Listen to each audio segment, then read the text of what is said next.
마가복음 5장 21절로 34절의 말씀입니다.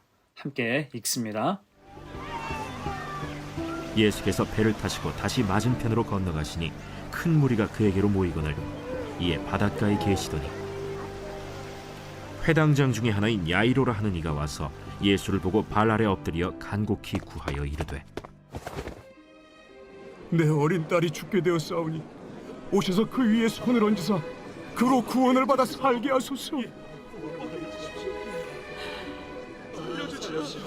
이에 그와 함께 가실새 큰 무리가 따라가며 애워싸 밀더라. 12해를 혈루증으로 앓아온 한 여자가 있어 많은 의사에게 많은 괴로움을 받았고 가진 것도 다 허비하였으되 아무 효험이 없고 도리어 더 중하여졌던 차에 예수의 소문을 듣고 무리 가운데 끼어 뒤로 와서 그의 옷에 손을 대니 이는 내가 그의 옷에만 손을 대어도 구원을 받으리라 생각하밀러라. 이에 그의 혈루 근원이 곧 마름에 병이 나은 줄을 몸에 깨달으니라. 예수께서 그 능력이 자기에게서 나간 줄을 곧 스스로 아시고 무리 가운데서 돌이켜 말씀하시되 누가 내 옷에 손을 대었느냐? 제자들이 여짜오되 무리가 에워싸 미는 것을 보시며 누가 내게 손을 대었느냐 물으시나이까? 예수께서 이 일 행한 여자를 보려고 둘러보시니 여자가 자기에게 이루어진 일을 알고 두려워하여 떨며 와서 그 앞에 엎드려 모든 사실을 여쭈니 딸아, 내 믿음이 너를 구원하였으니 평안히 가라. 내 병에서 놓여 건강할지어다. 뒤로 왔으나 앞에 선 사람이란 제목으로 말씀 증거합니다. 어제 보았듯이 주님은 거라사 지역에서 귀신을 쫓아내시고 복음을 전하셨어요. 그리고 그곳을 떠나셔서 다시 배를 타고 맞은편으로 가셨습니다. 이에 그 소식을 듣고 많은 사람이 주님 앞에 모였지요. 그리고 여기서 주님은 중요한 두 사람을 만나셨습니다. 그것이 회당장 야이로와 혈루증 걸린 여인이었어요. 무슨 일이 있었을까요? 그 중에서 오늘은 혈루증 걸린 여인에 대한 말씀입니다. 자, 이 여인은 오랜 지병, 혈루증으로 고생하는 사람이었어요. 12년 동안 어려움을 당했습니다. 당연히 몸은 비쩍 말랐고 얼굴은 창백했을 것입니다. 얼마나 힘들었을까요? 하지만 그를 더 힘들게 한 것은 사람들의 시선이었죠. 부정한 사람으로 인식하고 있었습니다. 혈루증은 대표적인 부정한 병이었기 때문이죠. 이에 백방으로 수소문해서 고쳐보려고 했지만 백약이 무효했습니다. 26절 봅니다. 많은 의사에게 많은 괴로움을 받았고 병을 치료하기 위해서 많은 의사를 찾아갔지만 돌아온 것은 낙심과 괴로움뿐이었다는 거예요. 그러던 어느 날 그가 예수님의 소식을 듣게 됩니다. 이 여인은 마지막 소망을 가지고 주님을 찾았고 중요한 두 가지 행동을 했어요. 27절이에요. 예수의 소문을 듣고 무리 가운데 끼어 뒤로 와서 그의 옷에 손을 대니. 자, 어떤 행동을 했습니까? 하나는 뒤로 와서. 그는 주님 앞이 아니라 뒤로 왔어요. 이 사실 하나만 보아도 그의 현재 상태가 다 드러나지요. 하지만 그럼에도 그는 용기를 내서 중요한 행동을 하지요. 그의 옷에 손을 대니. 곧 그는 몰래 뒤로 왔지만 믿음으로 주님을 붙잡았다는 것입니다. 그럴 때 어떤 일이 있었을까요? 주님은 이제 그 여인을 어떻게 하셨을까? 크게 두 가지로 생각을 해봅니다. 첫 번째, 주님은 그를 돌아보셨습니다. 심리학 용어 중에 거절감이라는 표현이 있습니다. 거절감은 큰 상처예요. 자녀는 부모에게 사랑받기 원합니다. 근데 부모로부터 사랑받지 못한다. 그것이 거절감이죠.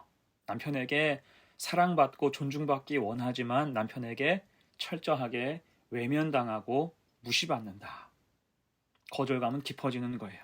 비슷하게 이웃에게 존중받지 못하는 것, 반해서 왕따 당하는 것, 이것도 모두 거절감입니다. 그리고 이런 거절감에 상처가 생기면 그런 사람에게는 거의 같은 공통점이 드러납니다. 대단히 소심해지는 거예요. 피해의식이 생기고 대인 기피가 생기겠지요. 신경질적이고 열등감이 가득해집니다. 그래서 오늘 여인도 앞으로 나아갈 생각을 아예 접고 처음부터 뒤로 가는 것을 볼 수가 있습니다. 대신 용기를 내서 뒤에서 주님의 옷자락을 잡았죠. 27절, 28절 예수의 소문을 듣고 무리 가운데 끼어 뒤로 와서 그의 옷에 손을 대니 이는 내가 그의 옷에만 손을 대어도 구원을 받으리라 생각함일러라. 중요한 것은 아무도 모르게 이 일을 했다는 것입니다. 하지만 그 순간 누가 알아요? 주님은 알아채시는 거예요. 주님은 믿음에 반응하시기 때문입니다. 그러자 주님이 그 자리에 멈추어 서시게 됐지요. 사실 지금 예수님은 이미 선약이 있으셨고 서둘러 가셔야 했습니다. 야이로의 딸이 병들어 다 죽어가고 있었기 때문이에요. 하지만 이때 주님은 그 자리에 멈추어 서셨어요. 왜일까요? 이 여인의 아픔과 간절함, 그 믿음을 보신 까닭이죠. 꺼져가는 심지 같은 그 연약함, 탄식하는 자의 부르짖음을 들으신 것입니다. 주님이 어찌 그것을 외면하실 수 있으실까요? 여러분, 주님은 그런 분입니다. 우리가 볼 때 볼품이 없고 보잘것없고 한없이 부족해도 믿음 가지고 나아가면 주님은 외면하지 않으신다는 것입니다. 주님만이 소망인 사람에게 주님은 기꺼이 소망이 되어 주시는 거예요. 그래서 중요한 것이 무엇입니까? 주님을 붙잡는 것. 뒤로 가도 좋으니 주님을 붙잡아야 할 것입니다. 앞으로 오면 좋고 당당하면 더 좋겠지만 그렇지 않아도 괜찮아요.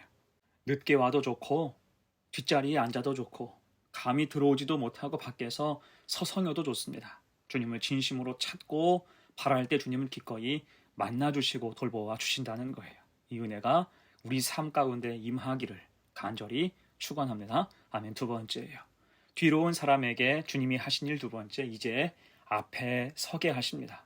너희는 주님의 옷자락을 붙잡았고 주님은 능력이 나간 것을 아시고 뒤돌아서 물어보세요. 30절이죠. 예수께서 그 능력이 자기에게서 나간 줄을 곧 스스로 아시고 무리 가운데서 돌이켜 말씀하시되 누가 내 옷에 손을 대었느냐. 자, 그러자 여인은 당황하지요. 33절 여자가 자기에게 이루어진 일을 알고 두려워하여 떨며 와서 그 앞에 엎드려 모든 사실을 여쭈니. 여인은 지금 몰래 한다고 했는데 주님은 다 아시는 거예요. 주님께 딱 걸린 것입니다. 그러자 즉시 그는 주님 앞에 엎드리죠. 이때 중요한 변화를 볼 수 있습니다. 주님 앞에 엎드린 거예요. 생각해보면 이 모습 자체가 큰 변화입니다. 뒤로 몰래 온 것을 생각하면 걸리거나 말거나 뒤도 돌아보지 않고 먼저 도망치는 게 맞지요. 어떻게든 그 자리를 모면하려고 발뺌하고 자리를 피하는 게 맞습니다. 그런데 그는 주님 앞에 나와서 엎드렸어요. 이 자체로 큰 변화인 것입니다. 왜요? 이미 그의 몸에는 회복의 변화가 있었고 그 마음에는 감격이 생겼기 때문입니다. 그래서 뒤로 왔던 여인이 이제는 주님 앞에 엎드리게 된 거예요. 이미 치유와 변화는 시작된 것이라 할 수 있습니다. 그리고 이 여인이 향해서 주님은 이제 더 놀라운 말씀을 하시죠. 34절 봅니다. 예수께서 이르시되 딸아 내 믿음이 너를 구원하였으니 평안히 가라. 내 병에서 놓여 건강할지어다. 아멘. 자, 여기서 우리가 주목할 단어가 무엇입니까? 딸아라는 호칭이에요. 여러분이 한마디 말, 이 호칭이 지금 여인에게 얼마나 큰 위로가 되었을까요? 지금껏 세상에 손가락질을 받으며 부정한 여자로, 재수 없는 여자로, 부끄러운 여자로 스스로 위축되어서 감히 낯을 들 수 없었는데 지금 주님은 그 사람을 향해서 딸아라고 불러주신 것입니다. 곧 이 여인은 지난 12년 동안 부정한 여인으로만 살았어요. 가득한 상처에 장벽 속에 갇혀 살았던 거지요. 하지만 주님은 그에게 말씀하셨습니다. 딸아 내 믿음이 너를 구원하였으니 평안히 가라. 그의 존재를 인정하시고 축복하신 것입니다. 생명을 살려주시고 구원의 은혜를 주신 거예요. 자존감이 살아난 것입니다. 자, 그렇다면 이제 이 여인은 이후 어떻게 살았을까요? 단언컨대 그 삶은 달라졌을 것입니다. 다시 뒤로 슬그머니 오는 인생이 아니라 앞으로 나가는 인생으로 바뀌었을 거예요. 축복하시는 주님의 음성 앞에 신실하고 충성스러운 제자가 됐을 것입니다. 여러분, 그래서 기억하세요. 어떻게든 주님 앞에 서면 주님은 우리를 붙들어 주십니다. 위로하시고 돌보시고 힘주시고 소망을 주세요. 그래서 은혜의 길로 인도하시는 것입니다. 곧 굽이굽이 여러 어려운 상황 속에 사는 우리에게는 주님이 가장 필요하다는 거예요. 이 믿음으로 주님 앞에 서는 성도가 되시기를 간절히 축원합니다. 아메지 말씀을 마무리합니다. 오늘 여인은 위축됨으로 왔지만 이제는 당당하게 나아가게 되었어요. 상처 가득해서 왔지만 회복되어서 돌아갔습니다. 뒤로 왔지만 주님 앞에 섰고 이제는 믿음으로 나아가게 된 거예요. 그렇게 복음이 임할 때, 주님을 만날 때, 주의 음성을 듣고 하나님의 은혜가 임할 때 인생은 달라질 수 있다는 것입니다. 그래서 우리도 뒤로 왔으나 앞에 선 사람, 부드러운 주님의 음성을 듣고 그 사랑을 통해서 영육이 회복되어서 복되고 아름답게 주신 사명 잘 감당하고 살아갈 수 있는 복된 성도가 되시기를 간절히 축원합니다. 아멘. 함께 기도합니다. 하나님 아버지, 주님에 대한 믿음과 소망을 잃지 않도록 우리에게 적절한 복음을 들려주셔서 감사합니다. 오늘 12해를 혈루증으로 앓았던 여인처럼 아무리 온갖 방법을 다 동원해도 해결할 수 없는 인생의 문제 앞에서 주님의 옷에 손을 대려는 믿음과 두려워하지 않는 믿음을 우리에게도 더하여 주옵소서. 그래서 뒤로 왔으나 이제는 주님 앞에 서는 성도, 하나님 담대함을 가지고 세상 앞에 서서 사명을 감당하는 복된 인생들 되게 하옵소서. 감사드리며 예수님의 이름으로 기도하옵나이다. 아멘.